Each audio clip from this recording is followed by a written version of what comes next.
ደን በቃ እንዴት አድርጌ ሰላም ቤተሰቦች እንዴት ቆያችሁ? በጣም ጠፋኝ ማወራው ራሱ ዴቭ እና ሩታ ምን አለ እንደ ሐሳብ ማለት ነው።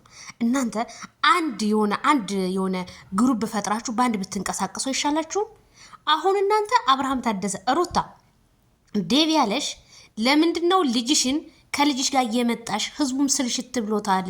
ህዝቡ ሰልችቶታል። በቃ አንቺ አይዲያ ቀይረሽ ነይ ከትዳር የወጣ አይዲያ እየሰራሽ ነይ ሲልሽ እኮ አልተዋጠልሽም። ምን አልሽ ትናንትና?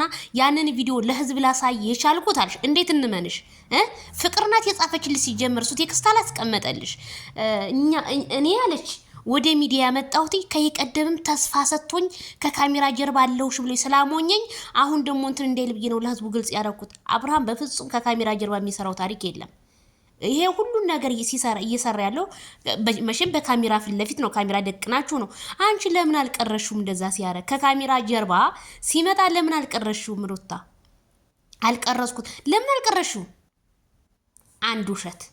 ሁለተኛ ዴቭ አይን አንቺ በቃ እንደተፈላጊ ሁሉ ጊዜ እሱ ጋር ትገኚ ከካሜራ ጀርባ ራቂውና ከዛ በኋላ ፈልጎሽ ይመጣል ይላል። ምንድነው? በጣም ሾካካ እኮ ነው ዴቭ ማለት። ሾካካ ያልክ ሾካካ ሚዲያ ላይ እኮ ነው ያለው። የምታወራው እኮ ሚዲያ ላይ ነው።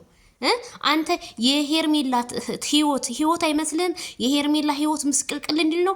ሩታ እኮ አልፈልግም በገዛ እጇ ብላ እኮ ነው አይደል እንዴ አብርሃምን ያጣችሁ። ግን ሄርሜላ ከዚህ ህይወት ውስጥ እንድትወጣ ነምበሯን መቀስ ይሆንከው አንተ ነህ ዴቭ። እንዴት አድርጎ?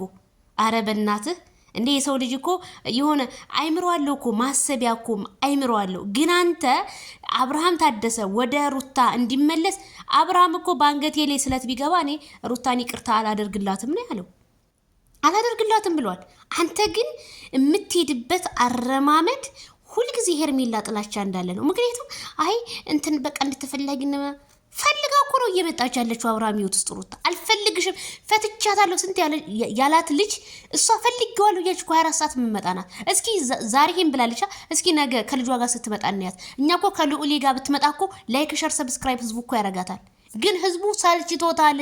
ከትዳር የወጣ ነገር ስሪ ሩታ ሰልችት ብሎታል። እንዴ ነገ ልጅሽ ሻይ ይሄን ቪዲዮ ምንድነው የሚሰማው ቤተሰብዬ? እንደው በሩታኔ ስሪ በስላላችሁ እንጂ እኔ ብዙም ምንከይም ሩታ ሁሉ ጊዜ ጥምም ያለ ነው ነገር ሁሉ። አብርሃምን ለማስጠቆር ነው አንቺ እንደዚህ የምትንቀሳቀሹ። አብርሃምን ማንንም አይጠላውም፣ ማንንም ማለት ነው።